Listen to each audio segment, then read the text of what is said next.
Are you sure? Here's the 30-second lesson on what legends know. Never ask a bride why she's getting married. Don't wear a skirt on a windy day. Deodorant is not a shower. Don't sniff chili flakes. And don't forget, saving is not investing. Legends don't just save, they invest in mutual funds. Mutual fund investments are subject to market risks. Read all scheme-related documents carefully. Full-fledged politics has broken out in Delhi with elections, assembly elections not even announced yet. It's still some time before they are announced and the elections take place. Now, the BJP takes every election seriously. But Delhi, they are taking it as seriously as they might say with Uttar Pradesh, because they have thrown everything at these Delhi elections, because they think that now with so much anti-incumbency or having been incumbent for so long, Aam Aadmi Party might be vulnerable. This given the fact that in the past, BJP has struggled to get to even the 10% seat mark in Delhi, right? BJP's final score has been in the 5% ballpark, give or take a little bit. This time they think they will be anti-incumbency, and also they've kept Kejriwal in jail for a long time, Manish Sisodia in jail, other cabinet members in jail, key figures like Sanjay Singh also in jail for a long time. So the party organization of AAP may have weakened to that extent. So the BJP sees a chance for itself. In any case, the BJP will try to defeat Aam Aadmi Party, because they know that if they can, if not defeat Aam Aadmi Party, if they can greatly weaken it, suppose the Aam Aadmi Party still wins a majority, but comes with a much lower number instead of its domination of the past, then BJP can try and ride on that to maybe do something in Punjab as well. You might notice, just pay attention to this. All of the politics is also spoken in words that are not spoken. Some of the politics is spoken in spoken words. Some is also spoken in silences.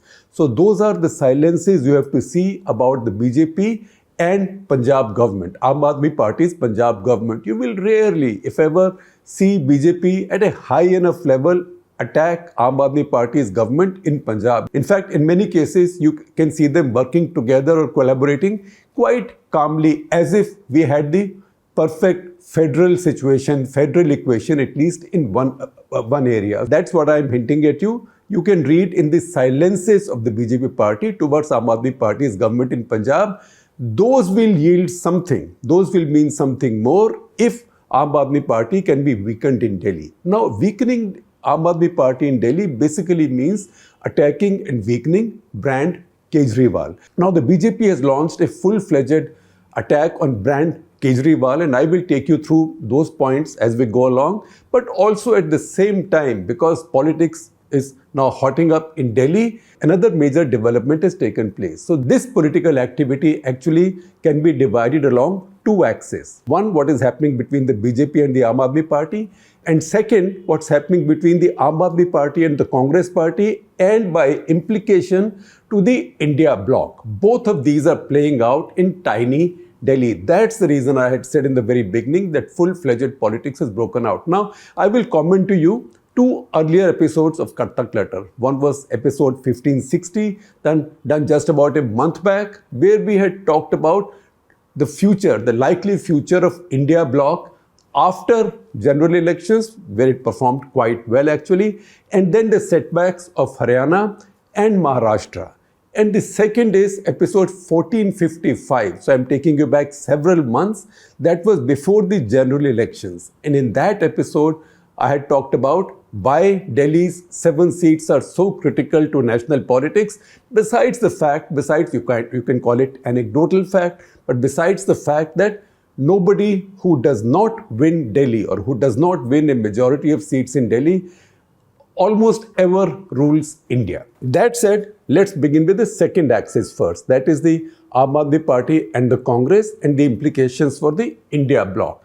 So Congress Party and Aam Aadmi Party, there are many contradictions which in any case strain the masonry, if I may call it, of India bloc. You can see contradictions everywhere. West Bengal is a very good example. Congress and the left are together. Congress, left and TMC are all together in India bloc. But in West Bengal, Congress and the left are opposed to the TMC, which is fighting BJP. So it doesn't work for TMC because it says to Congress, if you are the largest member of India bloc, then how come our sworn rival is also your ally?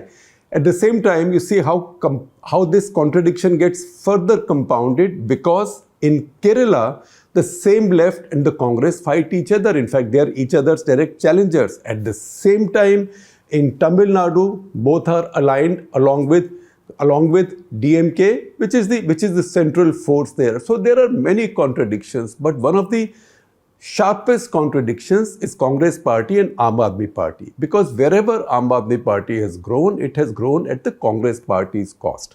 In Delhi, it took away the Congress party's vote and Congress party's position as the BJP's main challenger and a much more successful challenger. So in Punjab also, the Congress party would see Aam Aadmi party as its permanent rival for political power, because that's not a state where, at least until now, the BJP has any strength. So it is Aam Aadmi party versus the Congress party. Similarly, in other states where Congress would have seen itself as the main rival of the BJP, Gujarat, for example, Goa, Aam Aadmi party has gone there and made some impact. In Gujarat, a bit more than in Goa, but it has made impact in both places. So the Congress party can't be faulted for thinking that Aam Aadmi party will try and move into its own place. That's the reason the Congress party had resisted giving any seats to Aam Aadmi party in Haryana. And frankly, that's what cost Congress party a great deal, because even a few more seats in Haryana would have made a difference. And also, if Kejriwal had gone from constituency to constituency in Haryana, campaigning for India bloc with Congress party as the lead partner, it would have helped the party. At the same time, it is the challenge of dealing with these contradictions which is weighing down the India alliance. And that is what I had spoken about in episode 1560. Now that's become very pronounced in Delhi. It's become very pronounced in Delhi because Congress party and Aam Aadmi party refused to have a partnership.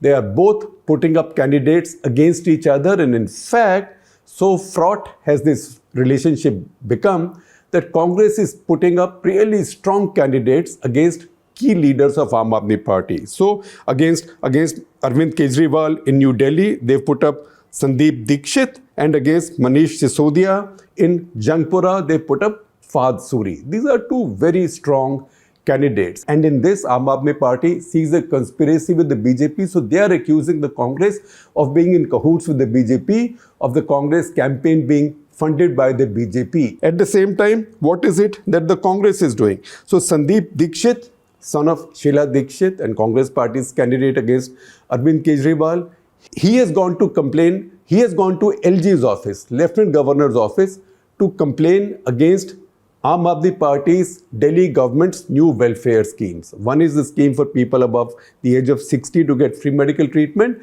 The other is a dole for women, for non-tax paying women in Delhi. They said they'll pay 1,000 rupees now and 2,100 after they win elections and the new government is sworn in. Sandeep Dikshit has gone complaining against both to LG. That is also where the BJP's attack on Aam Aadmi party is today concentrated. And as I bring you to that, you will then understand how bad is the relationship right now between Aam Aadmi party and the Congress party. Ajay Maken at a press conference on Wednesday. Ajay Maken, again a senior Congress leader, former central minister, he was asked if you would say something on Arvind Kejriwal's ideology. And he said Arvind Kejriwal has no ideology except self-interest and self-promotion and personal ambitions. And he said that on most key ideological issues, Aam Aadmi party is aligned with the BJP. So on the same day that the BJP accused the Congress party of having its campaign funded by the BJP, Congress party's preeminent leader has accused Aam Aadmi party of being aligned with the BJP, and he's quoted the examples of Ram Mandir, CAA, etc., etc. So he says there is no ideology. In fact, he specified his charge by calling Arvind Kejriwal anti-national. Aam Aadmi party has now responded by saying that either the Congress party punishes him for this within 24 hours or they will start talks within the India bloc to expel the Congress party or to remove the Congress party from the from the bloc. Now, I know such things have happened in the past, not removing of the Congress party, but the so-called secular alliances have come up minus the Congress, minus BJP. But in each case, these have had to be supported by the Congress from outside. Today, such a thing is not a possibility because the BJP is much too strong for any of those. But the fact is that the tiny Delhi election may not be hastening the inevitable, which is cracks in this India bloc, given its contradictions also between now and the next general elections, which is 2029. India bloc itself as a bloc will not be tested electorally anywhere. There will be regional, local alliances. In Uttar Pradesh, for example, Congress will go with Samajwadi Party if Samajwadi Party takes it along. In Tamil Nadu, it will be DMK, Congress and the left. So these will be local alliances, just as we saw in Maharashtra, local alliances. Uddhav Sena, Sharad Pawar and Congress party. But as a national alliance, a raison d'etre may not exist any longer going ahead. That is because India bloc itself has not chosen to build any structure, create some kind of secretariat, headquarters, a convener, a leadership, a unified thinking, at least some kind of a common minimum program or common minimum understanding, because ideology can't just be get Narendra Modi out, because that can be a good purpose in politics, an interesting purpose in politics, but time for that will come in 2029. So to sustain this until then is going to be very tough, and Delhi has underlined that. So that said, I am now coming to what is happening between the BJP and the Aam Aadmi Party. So BJP has a single point strategy, which is to damage Brand Kejriwal, because they know that this is a one-man party, one-man leadership. So if they can damage Kejriwal, everybody wants votes in Kejriwal's name. Even Punjab election was won in Kejriwal's name. So to that extent, Kejriwal is the first genuine pan-state leader to rise in India, who's not from the BJP and not from the Congress party in a very long time. The only one before that, to some extent, who I could define like that was probably VP Singh, maybe in Uttar Pradesh, Bihar, a little bit here and there in the heartland. But Kejriwal is the only one, a pan-state leader and ideology-free. So no baggage of ideologies. That makes him that much more flexible. At the same time, he's built the image of being a good, devout Hindu. Remember his Hanuman Chalisa chanting in a TV show. He's also given himself a nationalist positioning. See those portraits of Bhagat Singh behind him, nationalist, political insurgent, underdog, and on top of everything, being a relentless anti-corruption fighter. BJP is attacking all of that. So how is the BJP going about doing it? First of all, the whole idea of being an Aam Aadmi, a simple man in a loose bushert, chappals, right? A plastic pen worth a few rupees in his shirt pocket when people flaunt many brands for their watches, their pens, their shoes, their bags, so on and so forth, an Aam Aadmi image. They are attacking the Aam Aadmi image by releasing pictures and videos of the house he's supposed to have renovated for himself. And they call it the Sheesh Mahal. You might have seen those videos, those pictures. BJP is making them viral to the extent it can. It's quite a concerted campaign that is designed to rob him of his image of being an Aam Aadmi, because the central positioning of his party is Aam Aadmi Party, party of the common man. So if you live in such luxury, how can you be an Aam Aadmi? That is one. The second, corruption. On corruption, his image as a corruption crusader, that's being attacked through the excise case, the liquor case in Delhi, and all the other cases against him, against his key colleagues. Now, whatever the credibility of those cases, chances are that many of his voters will not buy into that. But there are always voters in the middle. There are always voters in the middle who are doubting voters, who may have voted for the BJP in the past, or who may have voted for the Congress in the past. There's many more of them. And some of them, even if a few of them start to get doubts on this corruption fighter image, anti-corruption image, then that's a plus for the BJP. So that is the second key attribute of Brand Kejriwal that the BJP is attacking using these cases. Third, and that is the most current right now and ongoing, that is Aam Aadmi Party's image as a welfareist party. So Aam Aadmi Party came in, they said free electricity up to so many units, so many waters up to so many thousand liters, and they delivered on that. They delivered on that. At the same time, it's not as if Delhi's electricity situation collapsed, because Delhi is a rich city state. It's a rich city state. What that means is it has a very high per capita income. It has a lot of poor people. What being a rich city state means is that it has enough people who have the wherewithal to pay a higher tariff on power. That has the effect of cross-subsidizing Aam Aadmi Party's scheme of giving power free, 200 units or so, free to the poor in Delhi. So far, so good. Now, Aam Aadmi Party has come with more schemes, and those are the ones that the BJP is attacking. So one of those schemes is the Sanjeevani scheme. Sanjeevani scheme that promises free healthcare, free medical treatment to anybody above the age of 60. That's one. Aam Aadmi Party announced that. And second is a dole of 1,000 rupees for every woman in Delhi, going up to 2,100 after the party comes to power yet again. Now that 2,100 has become a kind of a magic figure. We've seen that used in Maharashtra, Jharkhand, because somebody said 2,000, you said 2,100. It also sounds sort of auspicious, because in the Hindu system, these numbers are auspicious: 11, 21, 101, like that. So instead of 1,000, 1,001, so instead of 2,000, 2,100, 2,100. That is what Aam Aadmi Party promised. And what Aam Aadmi Party then did was to start distributing forms for people to fill in. People to fill in these forms, people who claimed eligibility. So giving their basic details, name, address, age, date of birth, Aadhaar card, etc., etc. These forms were being distributed, and apparently, say among the women, there were two sets of forms. One for people above the age of 60, that's for men as well as women, all genders, I should say. And the second was only for women.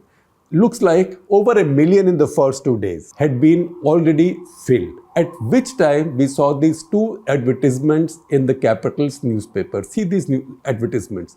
One advertisement is from the Health Department Special Secretary. The other is from the Joint Director of the Women and Child Development Department. What are these advertisements saying? Generally, I can use a line from one because both effectively say the same thing. So they say that this announcement is being made as a caution, and I quote, "as these are misleading without any authority." And then I will quote a line from one, and this is the WCD advertisement. It says, people, and I quote, "are advised to exercise abundant caution and not give any personal details to unauthorized personnel to avoid any fraud or breach of data in future." So this is a department of the government raising a flag suggesting fraud or deception by its own elected government. Now, these are decisions taken by the Delhi cabinet. This is the peculiar way in which Delhi functions. So, Delhi cabinet takes these decisions, but they cannot notify these decisions. These have to go to a lieutenant governor to be notified. So these departments who otherwise report to Delhi government, elected government, they are saying that there is no notification. So these schemes are unauthorized. You don't fill these forms. We are not going to be accountable. In fact, they say that. They go on to say that we will not be responsible for any liabilities that arise from these promises or from your filling these forms or frauds or any such unscrupulous activities. That is the officials of these departments writing about the elected government to which they report. But that's also once again because of the peculiar system of governance in Delhi, where after the last amendments in particular, central government has taken power also over services in Delhi. So the officers also ultimately will respond to the central government, because central government are the masters at the end of the day. Delhi government has very limited, elected government has very limited agency. Both advertisements have said no such scheme exists, so please don't fill any forms, because if you fill these forms, your data will go God knows where. It might be misused. So both these schemes, Sanjeevani scheme for older people and Mukhyamantri Mahila Saman scheme are right now in a way in a crisis. Both have a pall of uncertainty thrown at them, which is exactly what the BJP wanted. So they are going at one brand value at a time. So first they attack the Aam Aadmi brand value or image. Second, corruption fighter. Third, welfareist. the government that gives away most, particularly to the poor. And fourth, they've come to his image as a good Hindu while not being BJP. And I'm taking you back to Hanuman Chalisa. And there the attack has come by alleging that Aam Aadmi Party is soft on Muslims, but more than that, soft on the Rohingyas and Bangladeshis. And that they have admitted a lot of the Rohingya children also in their schools. Now, two things have happened after that. Aam Aadmi Party has counterattacked the BJP by pulling out a tweet from one of his ministers from long past saying how Rohingyas were being settled in a rural settlement in Delhi. So what is the implication? Aam Aadmi Party says, look, it's the BJP that's settling the Rohingya in Delhi, so look who's talking. At the same time, Aam Aadmi Party has issued an order notification to schools saying you have to be very careful before you give admission to anybody to make sure that you don't end up admitting foreigners, Rohingyas, Bangladeshis. Never mind that is contradictory of the legal and constitutional situation in India, including right to education, where a school cannot deny education to a child. The first thing a school must do is to get admission, and then other things can follow. In this case, Aam Aadmi Party has issued this notification. Now, I don't know how clever that is. In some analysis, it might look like a defensive step, because when one side responds to criticism by its rival like this, it looks like the criticism is really hurting. But the fact is that the BJP is going at this campaign as if it is the last campaign they have to fight. I know the BJP takes even a municipal election like that, but they are focusing a great deal here, and this will take a lot of fight back from the Aam Aadmi Party to sustain their dominance. Already this campaign has become quite ugly. There are still several weeks to go. All I can promise you is I can't tell you who's going to win and lose. The only thing I can promise you is, one, that it's going to strain India bloc gravely. And second, it's going to get much, much uglier before the votes are counted.